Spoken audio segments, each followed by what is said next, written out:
The morning sun cast long shadows across the manicured gardens of Kensington Palace as Princess of Wales made her way through the familiar corridors. Her footsteps echoed softly against the polished marble floors, a sound she had grown accustomed to over the years of royal life. Today felt different, though, heavier somehow, as if the very walls of the palace held their breath. Had always carried herself with the grace expected of her position, but those closest to her could see the subtle signs of strain. The way her shoulders tensed when certain names were mentioned, the brief flicker of disappointment that crossed her features when she thought no one was looking, and the careful way she chose her words during public appearances. The previous week had been particularly challenging. A series of events had unfolded that tested not only her resilience, but also the very foundation of respect she had worked so hard to build within the royal circles. It began innocuously enough, as these things often do, with what seemed like minor oversights and casual dismissals. During a charity gala preparation meeting, had presented a comprehensive proposal for expanding mental health initiatives across rural communities. She had spent months researching, consulting with experts, and developing a framework that could genuinely make a difference in people's lives. The proposal was thorough, well-researched, and came from a place of genuine passion for the cause. However, when she presented her ideas to the senior palace advisors, the reception was lukewarm at best. Lord, a man who had served the royal household for over 3 decades, barely glanced at the documents before dismissing them as well-intentioned, but perhaps too ambitious for someone still learning the ropes. His condescending tone and the way he referred to her as still learning, after more than a decade of royal service, stung deeper than showed. The meeting continued with other advisors offering half-hearted nods and noncommittal responses. Lady, who oversaw many of the charitable initiatives, suggested that perhaps should focus on smaller, more manageable projects that wouldn't require such extensive coordination. The implication was clear. They didn't believe she had the capability to handle something of this magnitude. Maintained her composure throughout the meeting, nodding politely and thanking them for their feedback. But inside, she felt the familiar burn of frustration and disappointment. This wasn't the first time her ideas had been dismissed, and she suspected it wouldn't be the last. The disrespect wasn't always overt. Sometimes it came in the form of meetings scheduled without her input about initiatives she had started. Other times, it was the way certain palace staff would speak over her during discussions or redirect questions meant for her to other family members. There was a subtle but persistent message that despite her title and years of service, she was still viewed as an outsider by some within the establishment. What made it particularly painful was the contrast with how other family members were treated. When similar proposals came from different sources, they were met with enthusiasm and immediate action plans. Couldn't help but notice the double standard, though she rarely voiced these observations aloud. William had been away on a royal tour of Scotland, representing the crown at various ceremonies and engagements. The separation during this difficult period meant that was navigating these challenges largely on her own. She had learned early in their marriage that the royal life often required them to shoulder burdens independently, but that didn't make it any easier. Their daily phone calls provided some comfort, but the formal nature of royal communications meant that even their private conversations were often interrupted by staff briefings and schedule updates. Found herself downplaying the extent of her frustration, not wanting to burden William with additional concerns while he was fulfilling his own demanding duties. The staff at Kensington Palace had begun to notice subtle changes in his demeanor. Her usual warm greetings became more reserved, and the easy laughter that often filled the private quarters had become increasingly rare. Maria Santos, his personal secretary, had worked with her for several years and could sense the underlying tension. Maria had witnessed many of the incidents that were slowly eroding his confidence. She saw how suggestions were often overlooked in favor of ideas that came from more established members of the royal circle. She noticed how would spend extra hours perfecting presentations, knowing that her work would be scrutinized more harshly than others. The breaking point came during a seemingly routine protocol meeting. Had arrived prepared with detailed notes about upcoming engagements, having spent considerable time coordinating with various charitable organizations. As she began to outline her schedule, Sir Reginald Blackwood, the deputy private secretary, interrupted her mid-sentence. "Perhaps we should wait for someone with more experience to review these arrangements," he said, barely glancing up from his own papers. These matters require a certain level of institutional knowledge. The room fell silent, felt her cheeks flush, but she maintained her composure. I believe my years of experience and the thorough preparation I've done make me quite qualified to discuss my own engagements, she replied calmly, though her voice carried a slight edge. Sir Reginald's response was a dismissive wave of his hand. Of course, Your Royal Highness, but perhaps it would be more efficient if we had someone from the senior staff handle the more complex arrangements. The implication was unmistakable. Despite her position, despite her years of dedicated service, despite her proven track record of successful engagements, she was being treated as if she were incapable of managing her own royal duties. Excused herself from the meeting, citing a prior commitment. As she walked through the palace corridors, her mind raced with a mixture of anger, hurt, and determination. She had tolerated the subtle slights and dismissive attitudes for too long, always choosing diplomacy over confrontation. But there comes a point when silence becomes complicity, and was beginning to realize she had reached that point. In the privacy of her study, sat at her desk and stared out at the gardens where her children often played. She thought about the example she wanted to set for them, about the importance of standing up for oneself while maintaining dignity and grace. The weight of her position meant that every action was scrutinized, every word analyzed, but it also came with the responsibility to use that platform meaningfully. She picked up her phone to call William, then hesitated. His tour was going well, and she didn't want to overshadow his important work with her personal struggles. But as she sat there, she realized that this wasn't just about her anymore. The disrespect she was experiencing reflected broader issues within the institution, issues that needed to be addressed if the monarchy was to remain relevant and effective in the modern world. The afternoon brought another incident that would later prove to be the catalyst for everything that followed. Was reviewing correspondence in the blue drawing room when she overheard a conversation between two senior staff members in the adjacent hallway. They were discussing the upcoming state dinner, and she heard her name mentioned. The Princess of Wales has some rather unconventional ideas about the seating arrangements, one voice said with obvious disdain. Perhaps someone should explain to her how these things are properly done. She means well, I'm sure, came the reply, but she doesn't quite understand the traditions. It's not really her fault coming from, well, her background. Felt her hands clench involuntarily. The reference to her background was a not-so-subtle reminder that she hadn't been born into royalty, something that certain members of the establishment seemed determined never to let her forget. It was 2024, yet she was still dealing with the kind of class-based prejudice that should have been relegated to history books. She remained seated, listening as they continued their conversation, each word adding fuel to the fire of indignation building within her. They discussed her as if she were a well-meaning amateur, someone to be managed rather than respected as a senior member of the royal family. When William called that evening for their usual check-in, found herself struggling to maintain the cheerful tone she had been projecting. His voice was warm and familiar, an anchor in the storm of emotions she was experiencing. "How was your day?" he asked, and she could hear the genuine concern in his voice despite the formal distance of their communication channels. "Productive," she replied carefully, aware that palace phone lines were often monitored. "I had several interesting meetings and made good progress on the upcoming engagements." William knew his wife well enough to detect the strain in her voice, even through the careful diplomatic language they had learned to use. "Is everything all right? You sound tired." Hesitated, looking around her private sitting room as if the walls themselves might be listening. "Just the usual challenges," she said finally. "Nothing that can't be managed." But as she ended the call, knew that something fundamental had shifted. The patience and diplomatic grace that had served her well for so many years was beginning to wear thin.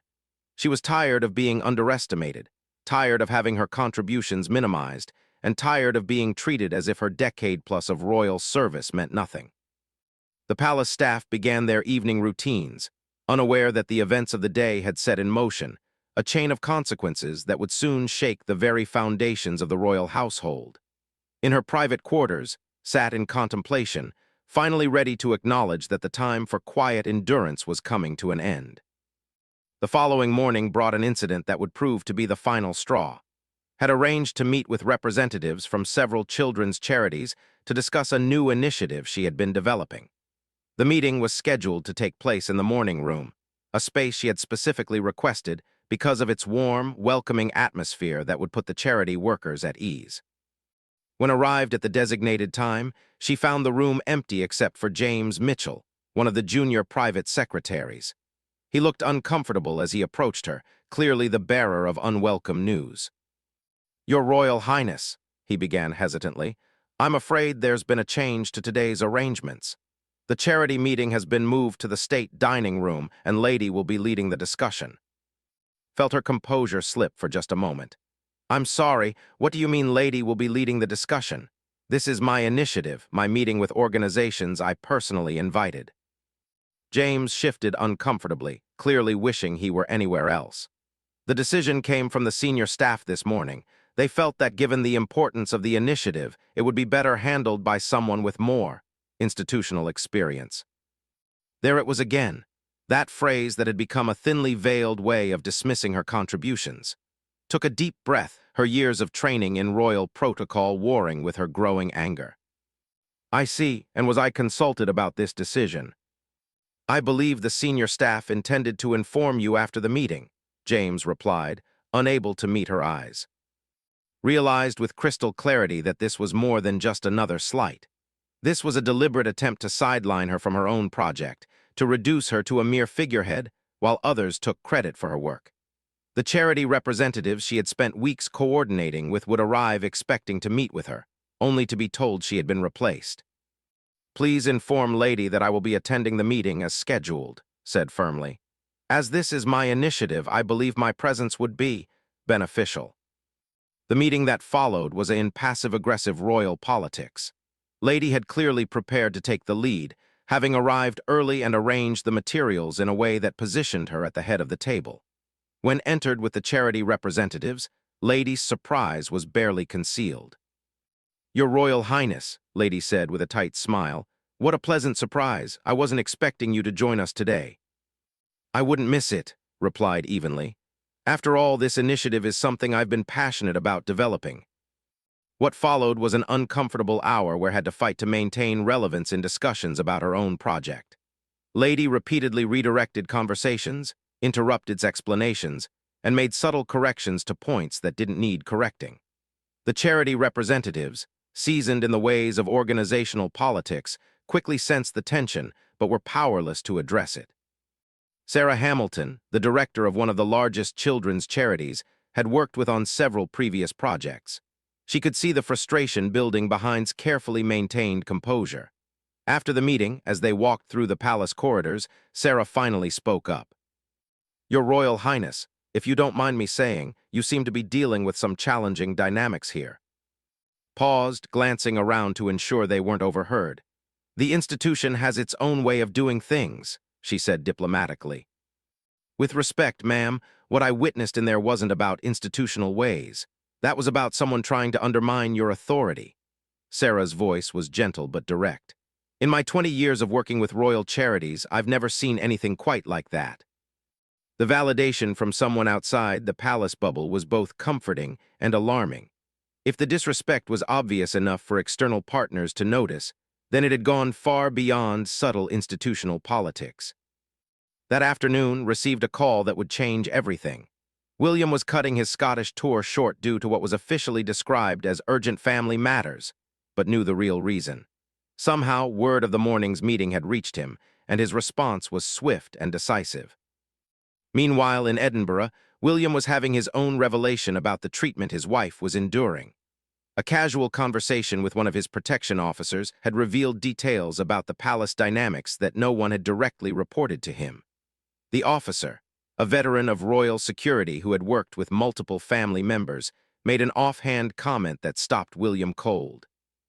"It's unfortunate how some of the staff treat the Princess of Wales," the officer had said while reviewing security arrangements. "She handles it with such grace, but you can see it weighs on her." William immediately pressed for details, and what he learned ignited a fury that had been building unnoticed for months. The officer, bound by discretion but clearly uncomfortable with what he had witnessed, carefully outlined a pattern of behavior that painted a damning picture of institutional disrespect. The senior staff often schedule meetings about her projects without including her, the officer explained. "Last month, I watched Sir Reginald dismiss her ideas in a way that would never happen with other family members, and the comments about her background. Well, they're not appropriate, sir." William felt something cold and hard settle in his chest. His wife, who had given up her privacy, her freedom, and her previous life to serve the crown, was being treated like an unwelcome intruder in her own home. The woman who had brought fresh energy and genuine compassion to the royal family was being systematically undermined by the very people meant to support her. He made 2 phone calls that afternoon. The first was to his private secretary, instructing him to arrange an immediate return to London. The second was though that conversation was brief and cryptic due to the monitored nature of royal communications. "I'll be home tomorrow," he told her simply.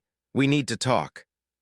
Heard something in his voice that she hadn't heard in years, a cold anger that was all the more intimidating for being carefully controlled. She realized that somehow William had learned about the situation, and his response was going to be swift and decisive.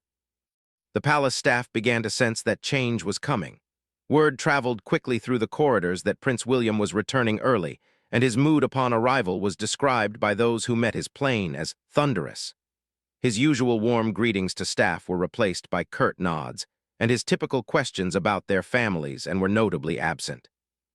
Maria Santos, secretary, was one of the first to realize the magnitude of what was about to unfold. She had worked in royal households long enough to recognize the signs of an impending reckoning. The careful politeness that usually governed palace interactions was giving way to something much more direct and potentially explosive. That evening waited in their private sitting room as William's motorcade pulled into the palace courtyard. Through the window, she watched him emerge from the car, his jaw set in a way that she recognized from their early courtship days when something had genuinely angered him. But this was different. This was the controlled fury of a man who had reached his absolute limit. When William entered their private quarters, he immediately crossed to and pulled her into an embrace that spoke of both comfort and protection. For a moment, neither of them spoke, the weight of unspoken understanding filling the space between them.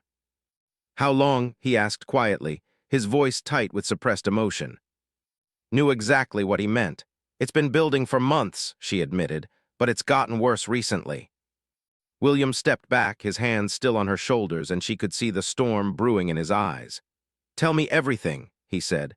"Every slight, every dismissal, every inappropriate comment. I want to know all of it." For the first time in months, felt the relief of being truly heard. As she began to recount the incidents, the dismissed proposals, the condescending meetings, the comments about her background, she watched William's expression grow darker with each revelation. "The state dinner seating arrangements," she continued. "They said I didn't understand traditions because of my background, and yesterday they literally took over my charity meeting, treating me like I was too inexperienced to handle my own project." William's hands clenched into fists at his sides.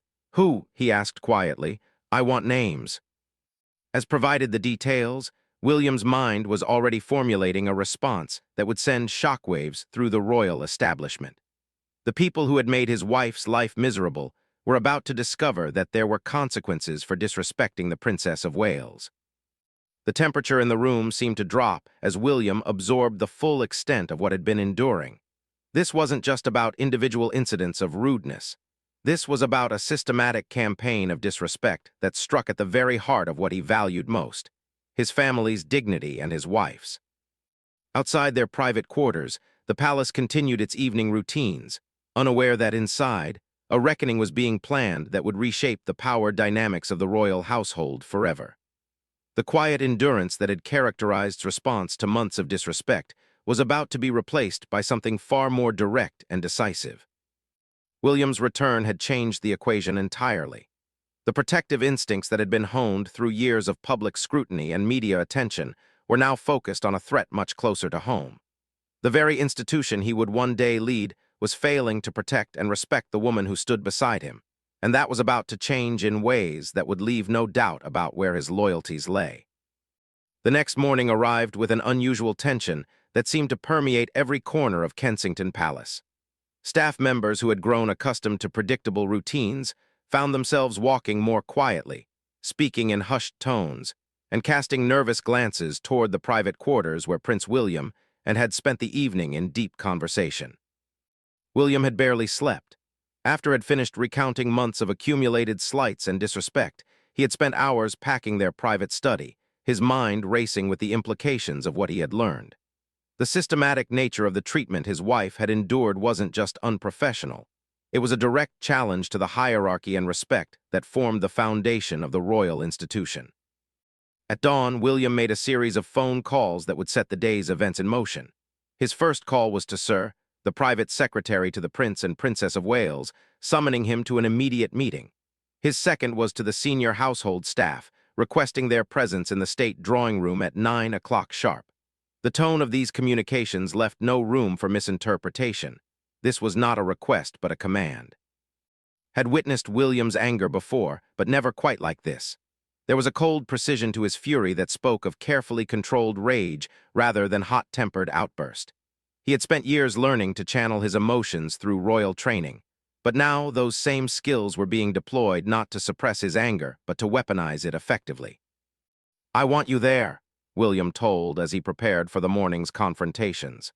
"They need to see us united, and they need to understand that disrespecting you is disrespecting the future of this institution." Felt a mixture of anticipation and concern. Years of avoiding confrontation had taught her to prefer diplomatic solutions, but she also recognized that diplomacy had failed to resolve the underlying problem. Perhaps it was time for a more direct approach.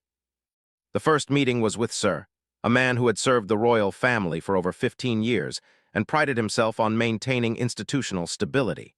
He entered the prince's private office expecting a routine briefing about upcoming engagements. Instead, he found William standing behind his desk, radiating an intensity that made the room feel several degrees colder. William began without preamble. "I want to discuss the management of this household and specifically the treatment of my wife." Sir's carefully composed expression faltered slightly. "Your Royal Highness, if there have been any concerns." "There have been," William interrupted, a sharpness in his voice that Sir had never heard before. "Significant concerns that should have been brought to my attention months ago." What followed was a 20-minute conversation that would fundamentally alter the power dynamics within the palace. William methodically outlined each incident that had endured, from the dismissed proposals to the condescending meetings to the inappropriate comments about her background. With each example, Sir's face grew paler as he realized the magnitude of the situation he had failed to address. "These aren't isolated incidents," William continued, his voice never rising but carrying unmistakable authority. "This represents a systematic failure of leadership and a complete breakdown of the respect that should be accorded to the Princess of Wales." Sir attempted to offer explanations and assurances, but William cut him short. "I'm not interested in excuses. I'm interested in immediate changes and accountability. The people responsible for this behavior will face consequences, and the culture that allowed it to flourish will be dismantled." The second meeting was scheduled for 9 o'clock in the state drawing room, a formal space typically reserved for important diplomatic functions. William had chosen the location deliberately. Its grandeur and formality would reinforce the seriousness of what was about to unfold. As the senior household staff filed into the room, the atmosphere was thick with tension. Lady, Sir Reginald Blackwood, Lord, and several other key figures took their seats around the polished mahogany table, their usual confidence replaced by uncertain glances and nervous adjustments of their formal attire. Entered first, her bearing regal and composed, taking her seat with the quiet dignity that had always characterized her public appearances. But those who knew her well could see the steel in her posture, the subtle indication that she was no longer willing to be dismissed or overlooked. William followed, and the change in the room's energy was immediate and palpable. His presence commanded attention in a way that went beyond mere protocol. This was the future king asserting his authority with unmistakable clarity. "Ladies and," William began, his voice carrying throughout the ornate room, "we need to discuss the culture and conduct within this household." The silence that followed was deafening. Staff members who were accustomed to directing royal activities suddenly found themselves in the unfamiliar position of being held accountable by the very people they were meant to serve. "It has come to my attention that the Princess of Wales has been subjected to treatment that is not only unprofessional but fundamentally disrespectful to her position, her contributions, and her person. William's words were measured and precise, but they carried the weight of absolute authority. Lord, perhaps emboldened by his decades of service, attempted to interject. "Your Royal Highness, if there have been misunderstandings." "There have been no misunderstandings," William said, his tone cutting through Lord's words like ice. "There have been deliberate acts of disrespect, dismissive behavior, and comments that have no place in any workplace, let alone the royal household." Watched as William systematically addressed each incident, naming names and providing specific examples that left no room for denial or deflection. The charity meeting takeover, the dismissed proposals, the condescending comments about her experience and background, each transgression was laid out with surgical precision. Sir Reginald Blackwood's face had grown increasingly red as William recounted his behavior during the protocol meeting. "Sir, I never intended any disrespect." "Your intentions are irrelevant," William replied sharply. "The impact of your actions is what matters, and the impact has been to undermine the Princess of Wales in her own household." Lady attempted a different approach, appealing to institutional tradition. "Your Royal Highness, we've always tried to maintain the established ways of doing things." "The established ways," spoke for the first time, her voice calm but carrying unmistakable authority, "should include respect for all members of this family and recognition of the contributions each person brings." The room fell silent again as continued. "I have served this institution faithfully for over a decade. I have adapted to its requirements, learned its traditions, and contributed to its mission. What I will no longer accept is being treated as if my service, my ideas, and my position are somehow less valuable because of where I came from or how recently I joined this family." William felt a surge of pride watching his wife assert herself with such grace and strength. This was the woman he had fallen in love with, intelligent, dignified, and unwilling to be diminished by others' prejudices. "Going forward," William continued, resuming control of the meeting, "there will be changes. The Princess of Wales will be consulted on all matters relating to her initiatives and engagements. Her proposals will be given the same serious consideration afforded to any senior member of this family, and any staff member who cannot adapt to this new reality will find their services are no longer required." The implications of William's words were crystal clear. This wasn't just about improved communication or better coordination. This was about fundamental respect and recognition of role and authority within the household.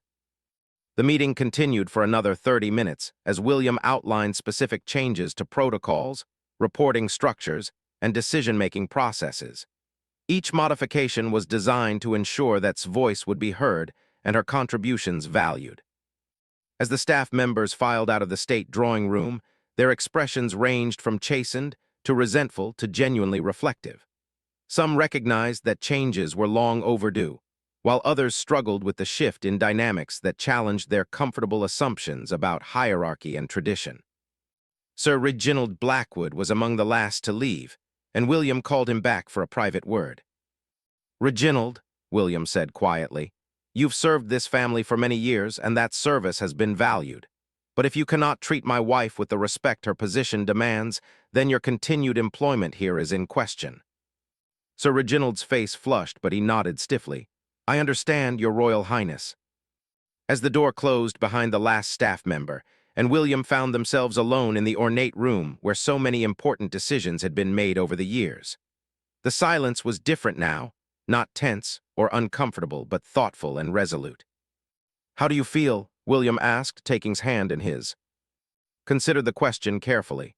"Relieved," she said finally, "and grateful, but also concerned about the aftermath. Change is never easy, especially in an institution like this."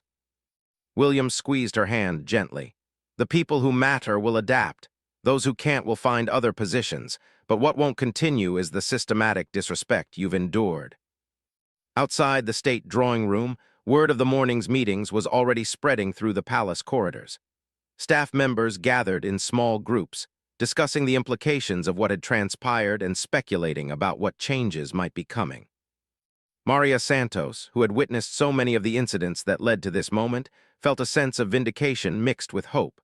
She had watched endure months of subtle undermining with grace and patience, but she had also seen the toll it had taken. Perhaps now, the palace could become the supportive environment it was meant to be. The day had marked a turning point that would be remembered in palace history as the moment when the future king made it unequivocally clear that respect for his wife was non-negotiable. The quiet endurance that had characterized response to months of challenges had given way to something far more powerful, a united front that would reshape the royal household's culture permanently. The afternoon brought an unexpected development that would test the resolve of both William and. Word of the morning's confrontation had spread beyond the palace walls, and by early evening, several trusted royal correspondents were making inquiries about unusual staff meetings and tensions within the household. Was in her private study, finally able to focus on her charitable work without the constant undercurrent of institutional resistance, when Maria Santos knocked softly on the door. "Your Royal Highness," Maria began carefully, "we've received several calls from journalists. They seem to be aware that something significant happened today." Set down her pen and looked up with concern. "What kind of questions are they asking?" "They're being vague, but they're asking about staff changes, about your role in recent charitable initiatives, and about the prince's early return from Scotland." Maria's expression conveyed the gravity of the situation. "It seems someone has been talking." The realization hit immediately. In their justified anger and determination to create change, they had perhaps underestimated how quickly information would leak beyond the palace walls. Royal households were notorious for their gossip networks, and the dramatic nature of the morning's events would have been impossible to keep completely contained. William arrived at study within minutes of being informed about the media inquiries. His face showed the strain of managing multiple crises simultaneously, dealing with the internal household issues while now having to consider the external implications of their actions. "How much do they know?" he asked without preamble. "Enough to be asking pointed questions," replied, "but not enough to have the full story yet." William ran his hands through his hair, a gesture recognized as his way of processing stress. "We knew this might happen. The question now is how we manage the narrative." The couple spent the next hour strategizing with their communications team about how to handle the inevitable media attention. The challenge was significant. They needed to maintain their authority within the household while preventing the situation from becoming a public spectacle that could damage the monarchy's reputation. Meanwhile, throughout the palace, the staff was grappling with the new reality that had been established that morning. Some embraced the changes, recognizing that they represented long-overdue improvements to workplace culture. Others struggled with what they perceived as a fundamental shift in traditional hierarchies. Lord was among those finding it difficult to adapt.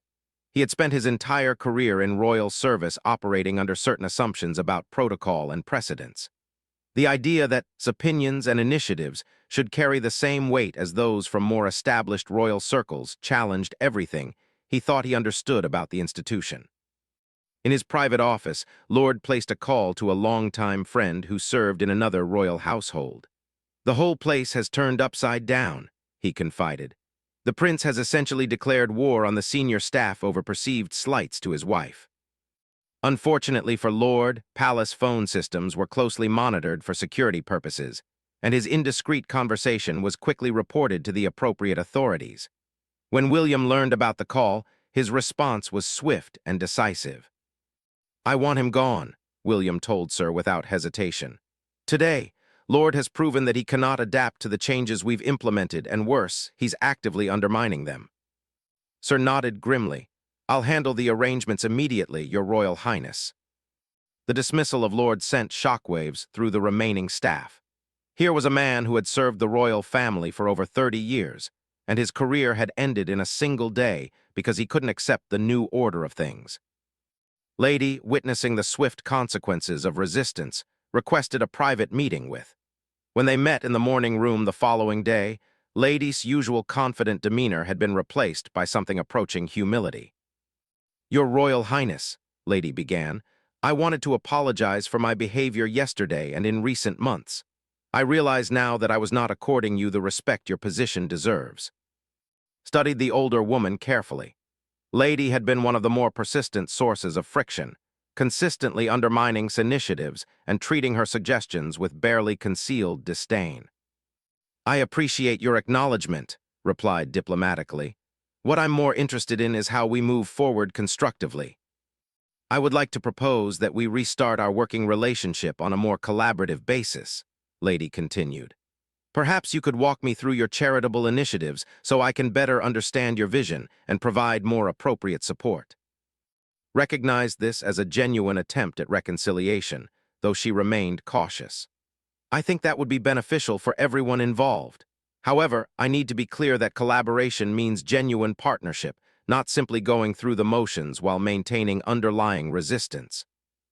The conversation that followed was frank and productive in ways that previous interactions had never been. Lady admitted that her initial assumptions about had been influenced by outdated attitudes about class and tradition. For her part, acknowledged that she could have been more direct about her expectations rather than allowing frustrations to build up over time. By the end of the week, the palace had settled into new rhythms that reflected the changes William had demanded. Proposals were now given serious consideration in staff meetings. Her initiatives were discussed with the same level of attention devoted to other senior royal projects. Most importantly, the tone of interactions had shifted from barely concealed condescension to professional respect. The media attention, meanwhile, had been successfully managed through careful coordination with trusted royal correspondents. Instead of a story about internal turmoil, the narrative became one about the Prince and Princess of Wales taking a more active role in modernizing royal operations and ensuring effective charitable work. Sarah Hamilton, the charity director who had witnessed the uncomfortable dynamics during the contentious meeting, was invited back to the palace for a follow-up discussion about the children's initiative. The difference in atmosphere was immediately apparent to her. "The change is remarkable," she told privately after the meeting. "The entire dynamic has shifted. Your ideas are being heard and valued in a way that simply wasn't happening before."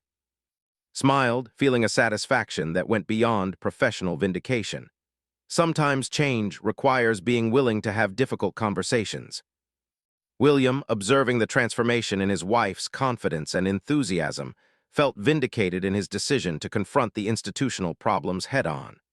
Was once again the vibrant, engaged woman he had married, no longer weighed down by constant battles for basic respect. The children noticed the change as well. During family dinner that evening, their daughter Charlotte made an observation that struck both parents profoundly.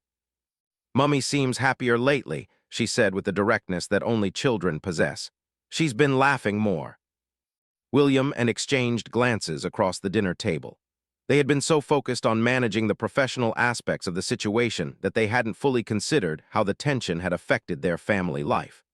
Struggles with palace staff had inevitably impacted her interactions at home, creating an undercurrent of stress that even the children had sensed. "Yes, sweetheart," replied, reaching over to squeeze Charlotte's hand. "Mummy has been working through some challenges, but things are much better now." Later that evening, as they sat in their private quarters reviewing the week's events, William reflected on the broader implications of what they had accomplished. "This wasn't just about fixing immediate problems," he observed. "This was about establishing principles that will guide how this institution operates when we lead it." Nodded thoughtfully. "The monarchy has to evolve with the times while maintaining its core values. Part of that evolution means ensuring that all members of the royal family are treated with dignity and respect, regardless of their background or how they came to their positions." The week had demonstrated that change was possible within even the most traditional institutions, but it required leadership willing to confront uncomfortable realities. William's decisive action had not only resolved the immediate problems was facing, but had also established precedents that would influence palace culture for years to come. As they prepared for bed, both William and felt a sense of accomplishment mixed with relief. The confrontation they had both dreaded had ultimately strengthened their partnership and created a more respectful working environment. Most importantly, it had reaffirmed their commitment to each other and to the values they wanted to bring to their royal roles. The palace settled into evening routines that night with a different energy than had prevailed for months. Staff members who had adapted to the new expectations felt energized by the clearer communications and more collaborative atmosphere. Those who struggled with the changes were beginning to understand that resistance was futile. The future king and queen had made their expectations unmistakably clear. In royal households across the country, word was spreading about the changes at Kensington Palace. Some observers saw it as a necessary modernization of outdated practices. Others viewed it as a concerning departure from tradition.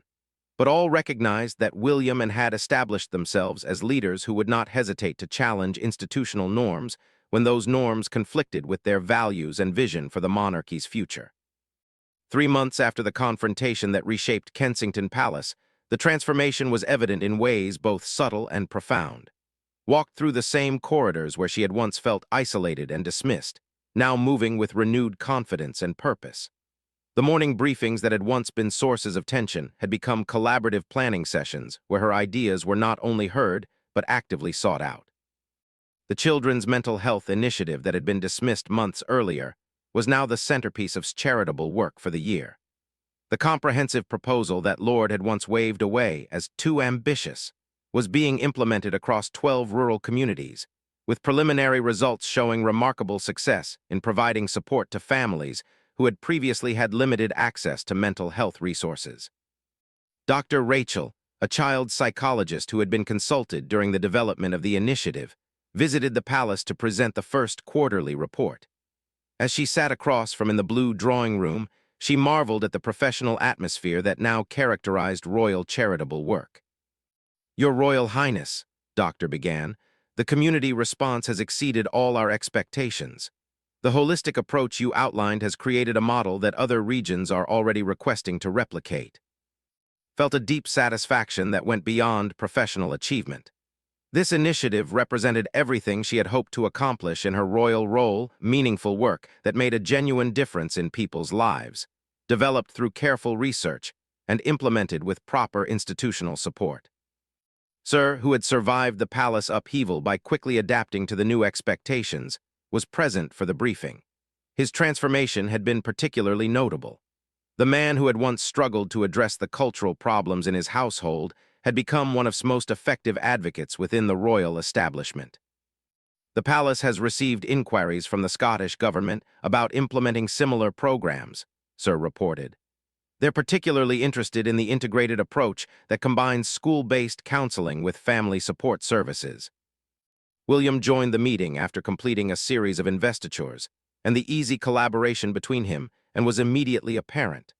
Gone were the days when he felt compelled to monitor palace dynamics for signs that his wife was being undermined. The respect and professional courtesy that now characterized staff interactions had freed both of them to focus on their actual work rather than managing internal politics. "The Prime Minister mentioned this initiative during our meeting yesterday," William told as he took his seat. "She's impressed by the early results and wants to discuss how similar approaches might be scaled nationally." His eyes lit up with enthusiasm.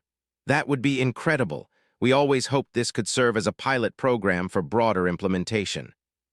The conversation that followed illustrated the dramatic shift in palace culture. Ideas flowed freely between William, Sir, and Doctor, with each person's expertise valued and contributions welcomed.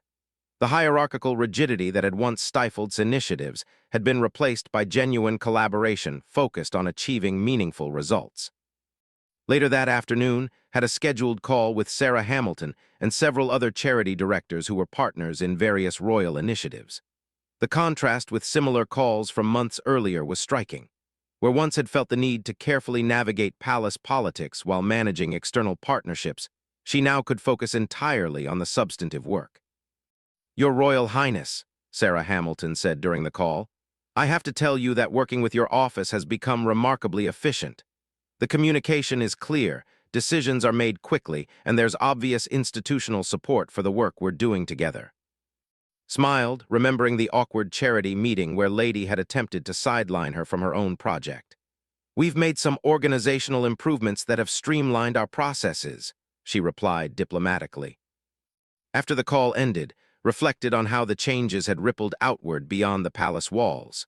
The improved internal dynamics hadn't just made her work more pleasant, they had made it more effective. External partners now had confidence that agreements made with would be honored and supported by the broader royal household. Maria Santos knocked on the study door to remind about the evening's event, a gala dinner supporting literacy programs that had been instrumental in organizing. As prepared to leave for the venue, Maria made an observation that captured the broader transformation. "Your Royal Highness, if you don't mind me saying, you seem to really enjoy the work again," Maria said. "For a while there, I was worried that the constant friction was diminishing your enthusiasm for the charitable initiatives." Paused in gathering her papers, struck by the truth of Maria's observation. "You're absolutely right. When you're constantly fighting for basic respect and recognition, it becomes difficult to focus on the work itself. Now I can channel my energy where it belongs, on making a difference rather than managing palace politics." The gala that evening was a resounding success, raising significant funds while bringing together diverse stakeholders in the literacy field. But the most meaningful moment came when several young people who had benefited from royal charitable programs spoke about the impact of those initiatives on their lives. Listening to their stories felt a profound sense of purpose that had sometimes been obscured by institutional frustrations. This was why she had embraced royal life despite its challenges, to use the platform and resources of the monarchy to create positive change in people's lives.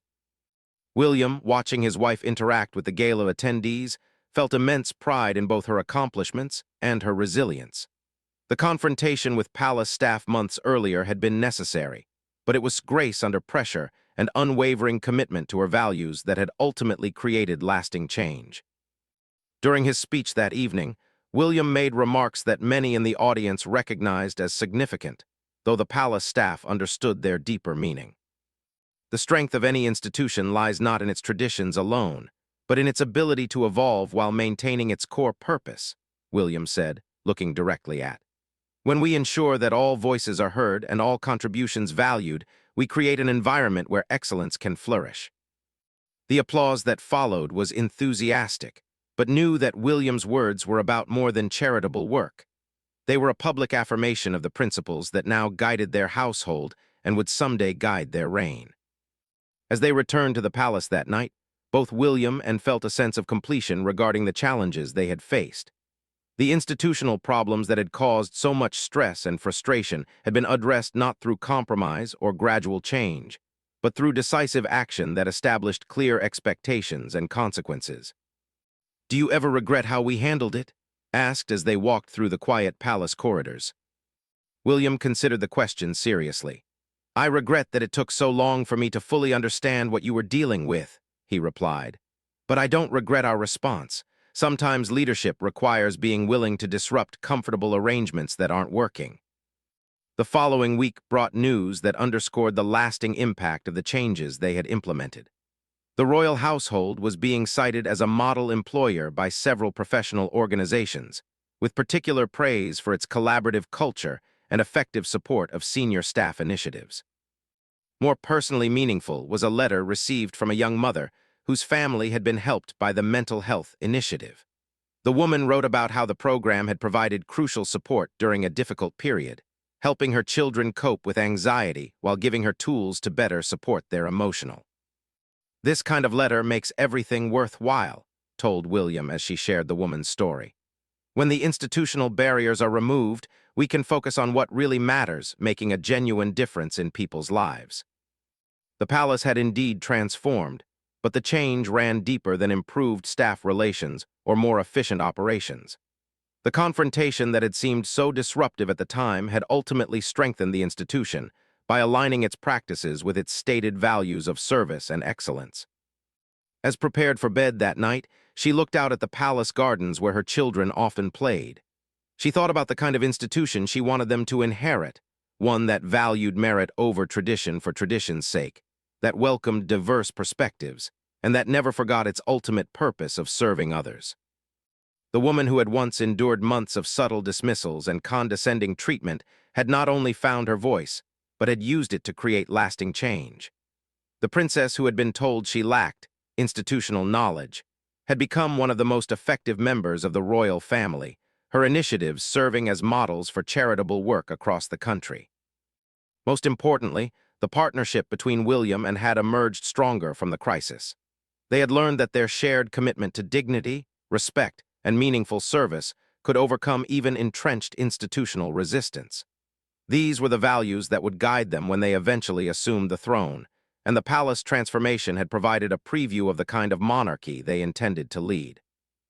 The story that had begun with frustration and disrespect had evolved into one of positive change and renewed purpose. The palace was no longer in turmoil. It had become what it was always meant to be, a place where talented, dedicated people worked together to serve others and uphold the best traditions of royal service while adapting to meet contemporary challenges. In royal circles, the events at Kensington Palace were remembered as the moment when the future king and queen demonstrated that they would not accept anything less than excellence from themselves and those around them.